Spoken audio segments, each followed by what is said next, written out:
AP పర్యాటక శాఖ మంత్రి కందుల దుర్గేష్ జర్మనీలో రెండవ రోజు పలువురు పారిశ్రామికవేత్తలతో సమావేశమయ్యారు. రాష్ట్రంలో పెట్టుబడులు పెట్టి పర్యాటక అభివృద్ధిలో భాగస్వాములు కావాలని కోరారు.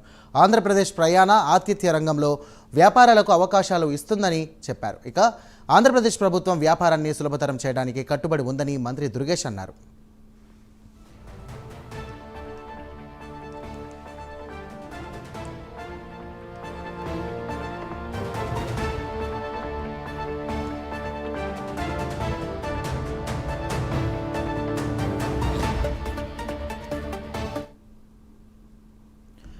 ఏపీ పర్యాటక శాఖ మంత్రి కందుల దుర్గేష్ జర్మనీలో రెండవ రోజు పలువురు పారిశ్రామికవేత్తలతో సమావేశమయ్యారు. రాష్ట్రంలో పెట్టుబడులు పెట్టి పర్యాటక అభివృద్ధిలో భాగస్వాములు కావాలని కోరారు. ఆంధ్రప్రదేశ్ ప్రయాణ ఆతిథ్య రంగంలో వ్యాపారాలకు అవకాశాలు అందిస్తుందని చెప్పారు.